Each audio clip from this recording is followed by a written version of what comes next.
Assalamualaikum, salam sejahtera dan selamat kembali semula ke channel Abang. Terima kasih sangat-sangat sudi nak dengarkan cerita yang Abang nak sampaikan. Salam Hari Raya, salam Syawal. Jadi hari ini Abang nak sampaikan satu cerita. Satu cerita tapi pengalamannya memang belum pernah Abang dapat.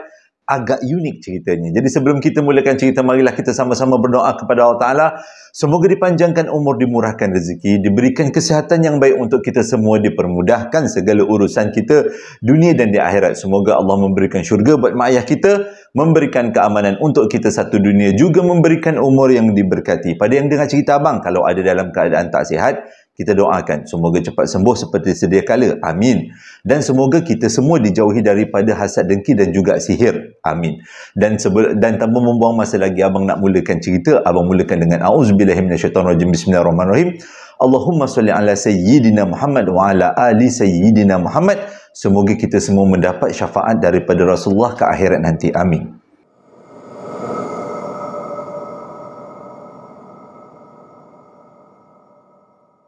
Cerita kali ini disampaikan oleh Fazli, berlaku pada tahun 2000.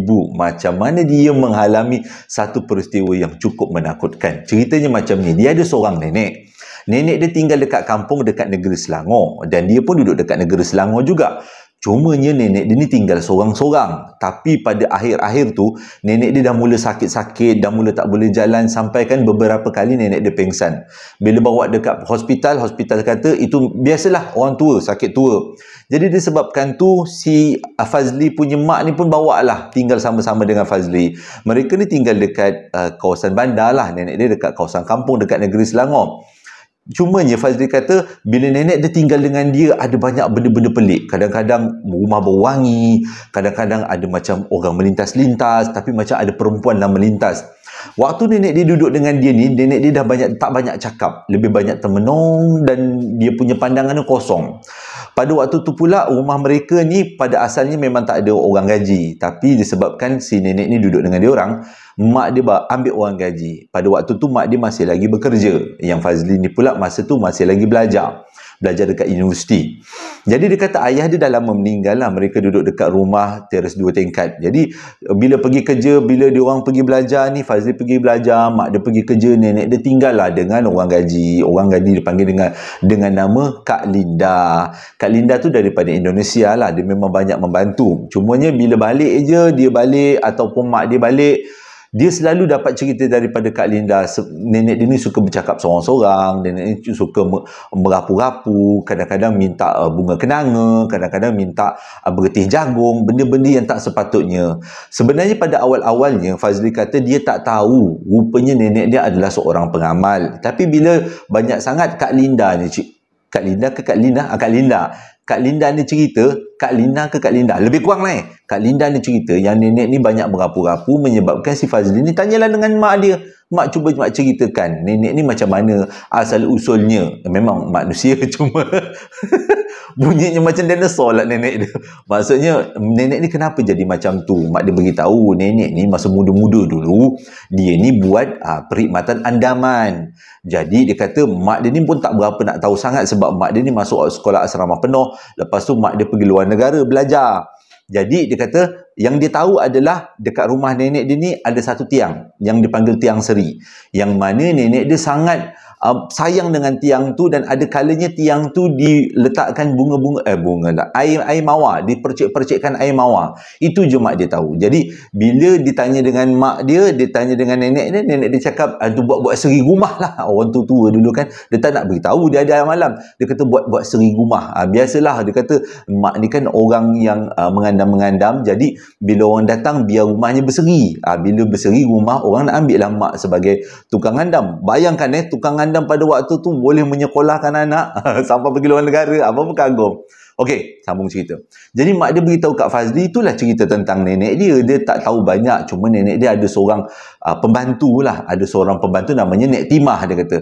Umur dia orang ni dekat-dekat. Tapi Nek Timah ni macam muda sikit. Jadi dari hari ke hari ni, kata Fazli, nenek dia mengarut aja. Mulalah yang bukan-bukan. Lepas tu dah mula benda-benda daripada yang ringan-ringan kepada yang berat-berat. Contohnya menjerit tengah-tengah malam, menyanyi tengah-tengah malam, menyanyi lagu selondang, lepas tu dengan berselawat tengah-tengah malam kuat-kuat. Kalau orang yang tak ada ilmu, dia orang tak akan buat macam tu. Dia akan lebih tenang, lebih apa kan, sebab nenek dia dah tak boleh nak berjalan sangat. Masih boleh, cumanya kudratnya terbatas lah. Okey.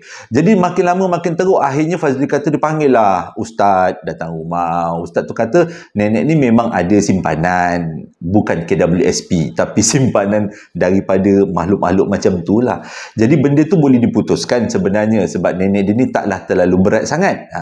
Cumanya nak putuskan mesti ada barang pemutusnya. Okey, nak cari barang pemutus tu pula tanya dengan mak Fazli. Mak dia kata dia tak tahu. Mak tak tahu, mak cuma tahu tiang seri. Takkan nak ambil tiang seri tu bawa pemutus. Ustaz kata tiang seri tu bukan pemutusnya. Dia mesti ada sesuatu, cocok sanggul ke, sikat ke, ataupun apa-apalah. Tiang seri bukan pemutus, dia kata. Cuma tiang seri mungkin lokasi, dia kata.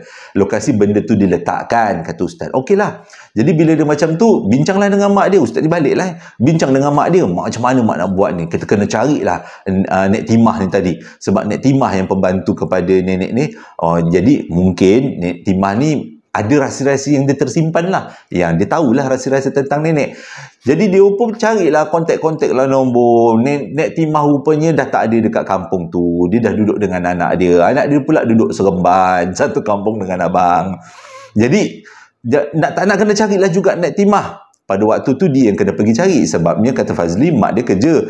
Lagipun takkan nak tinggalkan mak dia dengan nenek dia dengan orang gaji je kan. Sebab hari-hari bekerja biasa memang dah tinggalkan nenek dia dengan pembantu rumah. Takkan hari Sabtu Ahad pun nak tinggalkan dengan pembantu rumah. Tak sedap sebagai anak. Jadi mak dia kata mintalah Fazli tolong carikan Nek Timah. Dipendekkan cerita. Jumpalah Nek Timah tu dekat Seremban. Nek Timah tu ceritakanlah apa yang berlaku. Apa yang nenek dia amalkan. Rupanya nenek dia ada ambil seri muka. Seri muka dia kata ilmu yang tak berapa nak berat sangat. Tapi itulah benda-benda yang menganjur-nganjur ke arah benda-benda macam ni kan berat juga kan kalau nak tinggalkan, nak hilangkan.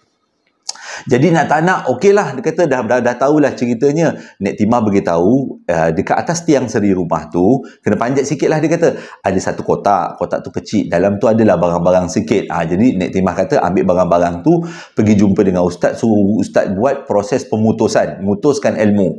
Jadi dia fikir okeylah boleh. Tak adalah teruk sangat. Sebab rumah nenek dia pun tak jauh daripada rumah dia. Dalam 1 jam lebih sikit. Termasuk traffic light. Dan juga jam-jam 2 jam lah kata. Jalan daripada rumah dia kat rumah nenek dia. Tapi dia tak pergi pada hari tu sebab pada waktu tu dah nak ke petang. Kalau pergi ke rumah nenek dia ke malam pula. Nak pergi masuk rumah nenek dia waktu malam, dah tahu rumah tu ada benda, lebih baik jangan ambil risiko kan. Jadi Fazli kata dia pun balik rumah. Bila balik rumah tengok nenek dia makin teruk, makin mengaruk-ngaruk, makin kali ini bukan yang baik, ini jadi marah-marah. Lepas tu ada sekali tu waktu tu dia kata mak dia cerita nenek dia tanggalkan pampers, dia baling kat mak dia sampai mak dia pun terpalit kena pampers. Dia macam seolah-olah marah, seolah-olah anak dia macam tahu anak dengan cucu dia cuba nak putuskan ilmu dia. Dia macam tahu tapi dia tak cakap lah. Jadi bila macam tu proses nak cari mana benda tu, maksudnya kotak yang dekat tiang seri kat rumah dia nenek dia ni tertangguh. Sebabnya nak pergi rumah nenek dia tu perlukan keberanian lah. Nak pergi seorang-seorang, nak pergi dengan mak jaga nenek. Dia pula kalau nak mengelak, kata Fazli, dia anak lelaki, takkan nak cakap dengan dia, mak orang takut nak pergi. Memang tak lah kan. Dia ketua keluarga, bapak dah tak ada, dia lah yang perlu melindungi mak dia. Takkan dia nak jadi takut kan. Jadi dia kata, okey tak apalah, kita buat ikhtiar lain. Ikhtiar lain iaitu panggillah ustaz untuk ke rumah tu untuk buat ruqyah-ruqyah ke apa, dengan kata lain untuk memutuskan ilmu nenek tu lah. Jadi panggillah ustaz. Adalah 2-3 ustaz yang panggil. Ada dalam banyak-banyak ustaz tu buat cadangan apa kata buka bumbung. Besar mata Fazli dengan mak dia. Kau nak buka bumbung apa ustaz? Rumah kami rumah teres 2 tingkat. Dia kata kalau nak buka bumbung, oh gigih, kena buka segala macam plaster ceiling yang ada dekat rumah ni yang arwah bapak dia dah buat. Kena buka genting rumah, memang hara. Kalau nak bawa nenek dia pergi ke depan rumah pula tidak sesuai lah dia kata. Jadi cadangan ustaz tu ditolak. Cari lagi ustaz lain, bacalah, buat kenduri lah.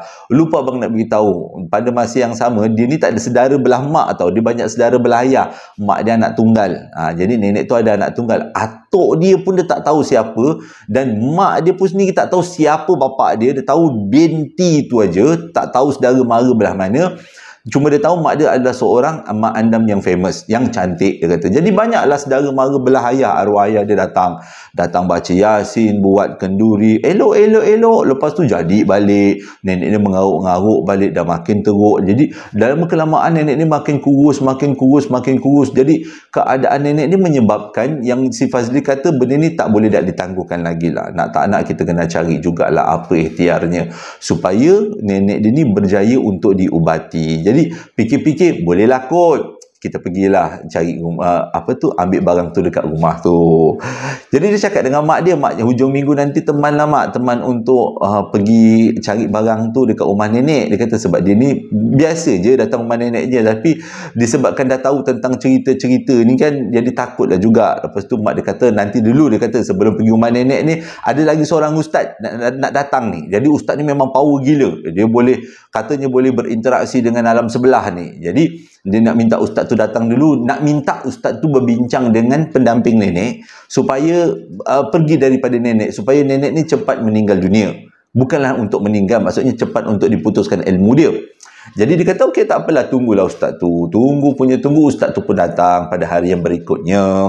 Ustaz tu pun cerita nenek ni memang ada ilmunya ada pada tiang seri, dan ilmu tu marah hubungan ni nak diputuskan. Ilmu ni dia gembira kalau ilmunya disambungkan. Maksudnya ada di antara waris yang ambil. Jadi dia kata waris yang ambil tu adalah yang bersesuaian lah, iaitu perempuan lah. Kalau boleh cari cucu-cucu yang perempuan. Cucu perempuan yang boleh ambil. Ustaz tu cakap macam tu. Pada waktu tu Fazli kata dia tak tahu ustaz tu perli dia ke apa, sebab dia seorang je lelaki cucunya. Ustaz tu tak tahu sebenarnya. Jadi Fazli beritahu lah, ustaz, nenek saya tak ada cucu lain, saya lah cucunya, lelaki lah. Jadi dia kata, oh boleh je nak ambil, walaupun ni ilmu mengandam, seri muka, boleh je nak ambil. Dia kata, tak ada masalah pun. Kalau ambil, nanti nenek tu akan senang lah urusannya selepas-lepas tu. Tapi ustaz tu pun tak cadangkan untuk ambil, sebab lebih baik putuskan. Nak putuskan, ambil barang-barang yang dibuat perjanjian tu. Okey, bila dah tahu macam tu, dia orang pun, kata Fazli, tak apalah, dia kata, mak dia jagalah nenek dia dengan Kak Linda tu dekat rumah. Nanti hujung minggu dia pergi carilah barang tu yang dekat atas tiang seri tu, dekat rumah nenek tu tadi. Baru nak masuk cerita sebenarnya. Ceritanya adalah berkenaan macam mana dia pergi rumah nenek tu. Panjang kan mukadimah? Maaflah sangat-sangat. Kalau tak ada mukadimah, tak ada ceritanya ke? Okey, sama-sama. Jadi dia pun tak berani. Kata Fazli nak pergi seorang-seorang. Carilah kawan-kawan kat universiti dia. Adalah kawan dia yang seorang ni, yang bagus sikit lah, yang boleh nak menolong. Yang lain semua, bila cerita nak ambil barang berantu je, semua kata tak nak lah, takut lah, apalah. Ni kawan dia ni budak surau. Budak tablik. Kata, budak tablik ni, dia punya amalan bagus sikit kan. Zikirnya kokoh sikit lah kan. Jadi dia kata, minta lah tolong kawan dia. Nama kawan dia ni kita letak nama Fazli. Tadi Fazli kita letak nama Amir lah. Okey. Jadi dia kata Fazli minta tolong Amir. Amir tolong Amir. Dia kata aku nak ambil barang kat rumah nenek aku sekian. Dia kata okey, boleh. Tak ada masalah. Tak ada. Jangan takut sangat lah. Dia kata benda-benda ni semua kurafat ni jangan takut. Kita baca berzikir. Kita sebut selawat banyak-banyak kali. Nanti benda tu hilang lah. Pergilah. Dia kata okey. Bila dengar daripada pengakuan daripada kawan tablik macam tu, kita ni kata Fazli jadi semangat lah kan. Jadi rasa tak takut lah. Okey. Jadi pada hari Sabtu tu, diorang pun bertolak lah daripada rumah mereka ke rumah nenek. Tak jauh, 1 jam lebih-lebih sikit je. Jadi dia bertolak tu lepas asar lah.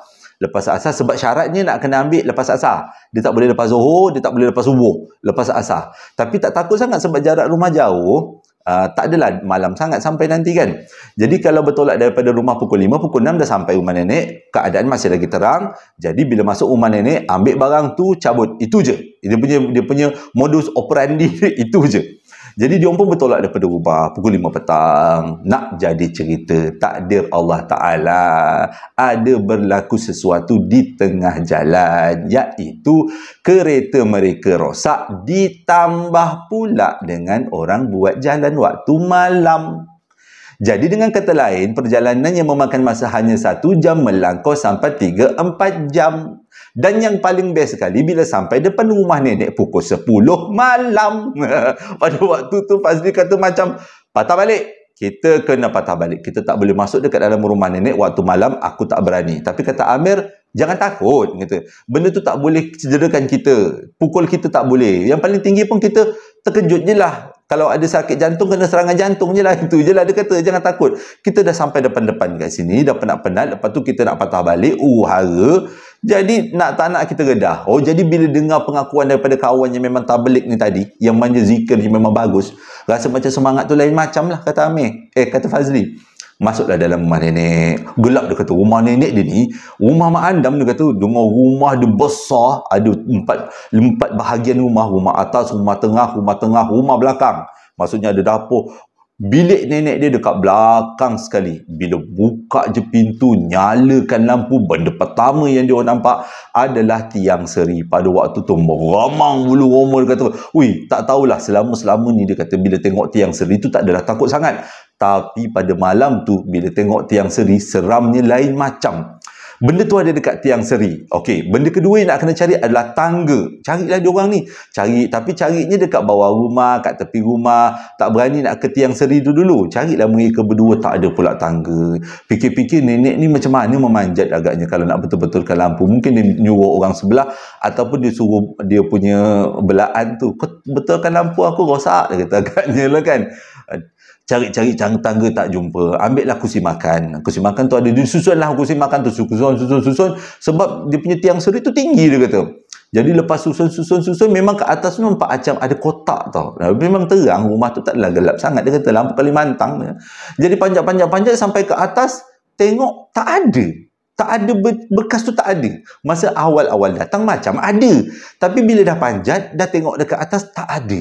Pada waktu tu, dua-dua dah macam seram lah jugalah kan. Jadi fikir, okey, nak buat macam mana? Apa tindakan kita? Nak balik dulu ke macam mana? Jadi kawan dia kata, tempat yang paling nenek dia suka duduk dekat mana? Dia kata dekat bilik bilik nenek dia kat belakang. Alamak, dia kata nak pergi ke belakang tu kena buka lampu tengah, lagi satu kena buka lampu dapur, baru jumpa bilik nenek dia. Lepas tu, alah, nak ambil ke juga? Tak apa. Dia kata kita buat beranilah. Nak kata nak takut tu takut juga, dia kata berani kan. Zikirlah ni. Zikir, buka lampu tengah, tak ada apa-apa. Okey, ni rumah papan ni. Bayangkan rumah papan yang besar. Lepas tu buka lampu tengah yang kedua. Oh, masih lagi gelap. Walaupun dia kata bercahaya, tapi suramnya terasa. Dia rasa suramnya. Bila sampai dekat pintu, dekat kawasan yang paling belakang dapur, bilik nenek dia ni, jadi bila buka lampu dapur tu, boleh dikatakan keseluruhan rumah tu jadi terang benderang dengan cahaya lampu yang berlimpah ruah, tapi tetap juga suram. Sampailah dekat bilik nenek dia. Jadi bilik nenek dia tertutup. Buka tak berkunci kan. Pintu pula pintu daun dia.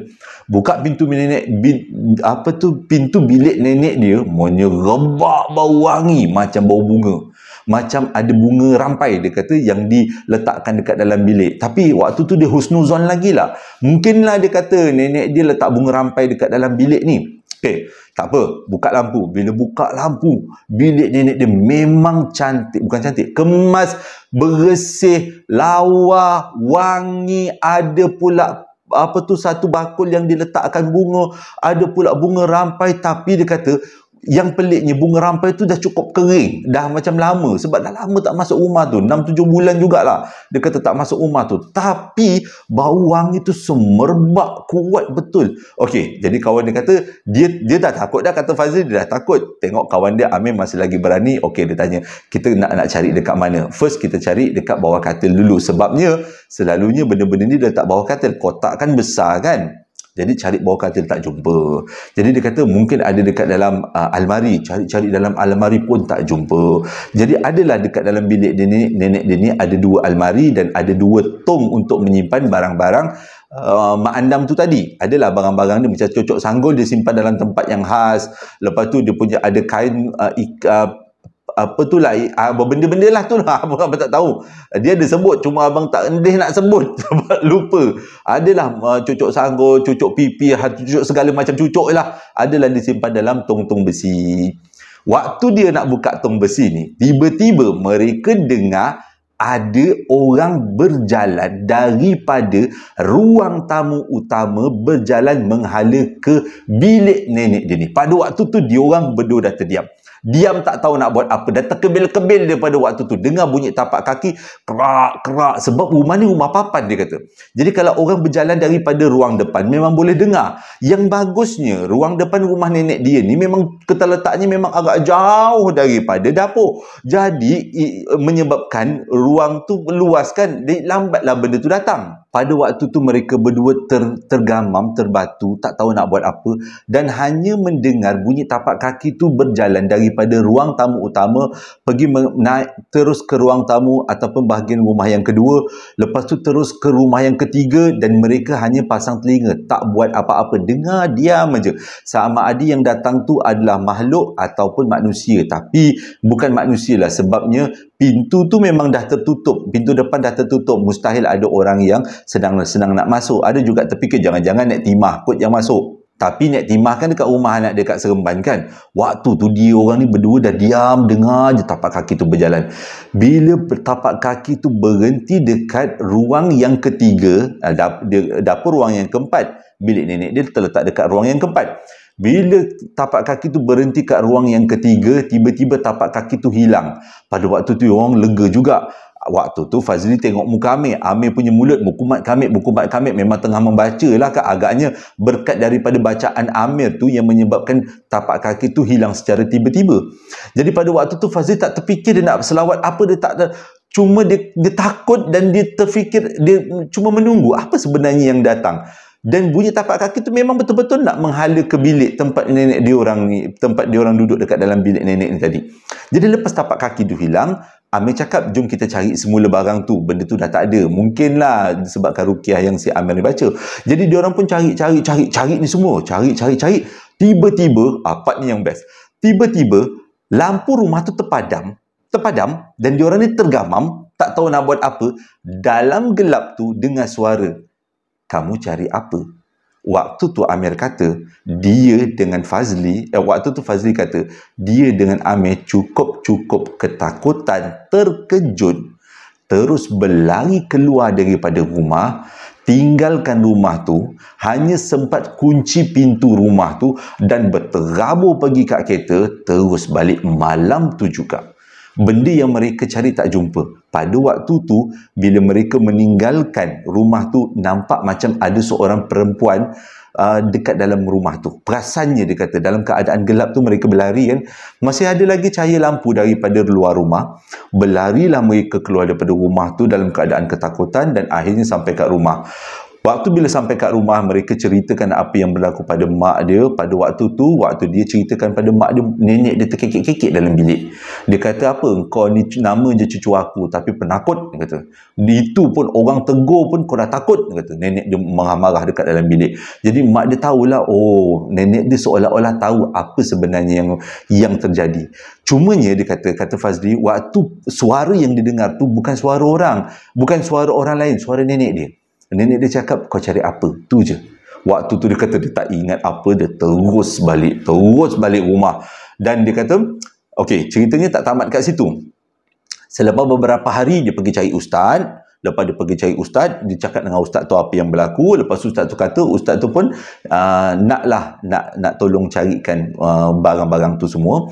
Jadi dia orang pun pergilah, dia dengan ustaz, lepas tu dengan Amir. Amir pun pergi juga sebab dia nak tengok apa sebenarnya yang berlaku. Apakah kesudahan cerita ni? Mereka pergi waktu siang. Bila sampai waktu siang dekat tiang seri tu, ustaz tu kata benda tu ada dekat tiang seri ni. Dia orang ni berdua kata memang tak ada, dia dah cari, dah panjat, memang tak ada. Tak, dia kata memang ada dekat tiang seri ni. Ustaz tu pegang tiang seri tu, ustaz tu baca, lepas tu dia kata dah kita pergi cari ni, nak ambil ini, ada dekat atas tiang seri. Memang betul ada atas tiang seri, ada kotak ni, kotak kayu, kotak besi. Ada satu kotak besi. Bawa turun kotak besi tu, sekali buka adalah sikat, ada cucuk sanggul, adalah beberapa barang. Kata ustaz, ini barang pemutusnya. Jadi diorang pun bawa lah barang tu. Waktu tu diorang macam blur tau. Sebab malam tu diorang memang cari benda tu kat atas tiang seri, tapi tak ada. Itu yang pergi cari bilik nenek tu, wangi pula. Oh, lupa abang nak beritahu, waktu ustaz tu sampai dekat rumah tu, memang ustaz tu kata rumah ni bau wangi. Memang wangi, dia orang dapat bau rumah ni wangi. Dan apa amalan nenek ni sebenarnya bukan amalan yang berat sangat lah, dia setakat seri-seri muka je.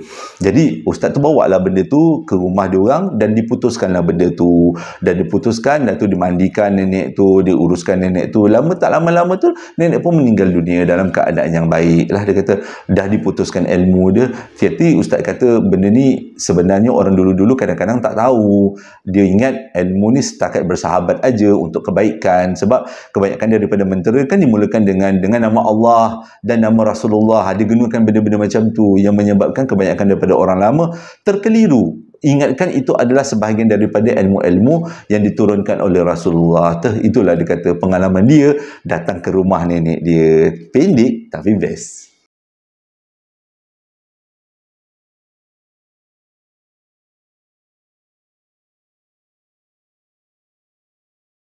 Terima kasih sangat-sangat sudi dengarkan cerita yang abang sampaikan. Moga ceritanya menjadi iktibar pengajaran dan hiburan untuk kita semua. Terima kasih anda membeli sambal lara, coklat moist dan juga cornflake caramel. Dan sebelum abang tamatkan cerita, ada beberapa ucapan yang abang nak sampaikan bersempena dengan hari raya ini.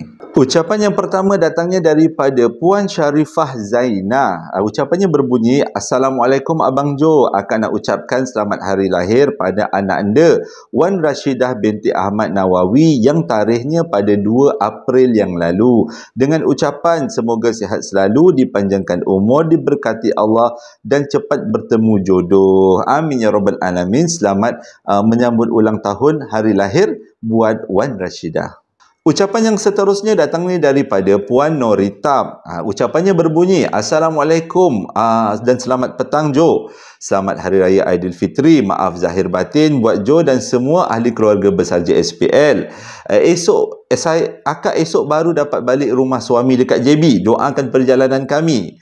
Jadi akak bawa emak bersama sekali. Bulan ni bulan special bagi kami 3 sekeluarga, termasuk akak sendiri, yang mana menyambut hari lahir. Hari lahir suami pada 7 hari bulan 4 ni. Lepas tu akak pada 23 hari bulan 4 dan juga anak akak yang ketiga pada 26 hari bulan 4. Jadi selamat hari lahir buat suami kepada Kak Noritab dan Kak Noritab sendiri dan juga anak dia yang ketiga, yang mana tarikh lahirnya semuanya pada bulan 4. Selamat hari lahir semuanya. Ucapan yang seterusnya datangnya daripada Shun Shun. Ucapannya berbunyi, Assalamualaikum Abang Jo dan keluarga JSPL. Saya nak mengucapkan selamat Hari Raya Aidilfitri dan maaf zahir batin, dan mohon sedekahkan doa buat almarhum atuk saya Danan bin Osman yang telah kembali ke rahmatullah pada 31 hari bulan 3 2025 yang lepas bersamaan dengan 1 Syawal. Semoga atuk saya ditempatkan di kalangan yang beriman. Marilah kita sama-sama doakan semoga almarhum ditempatkan di taman-taman syurga, diampunkan segala dosanya dan diberikan diterima amal baiknya dan sentiasa mendapat rahmat Allah. Terima kasih sangat-sangat sudi dengarkan cerita yang abang sampaikan. Moga ceritanya menjadi iktibar pengajaran dan hiburan untuk kita semua. Hingga berjumpa lagi dalam 2 hari akan datang, hari Khamis nanti. Assalamualaikum warahmatullahi wabarakatuh.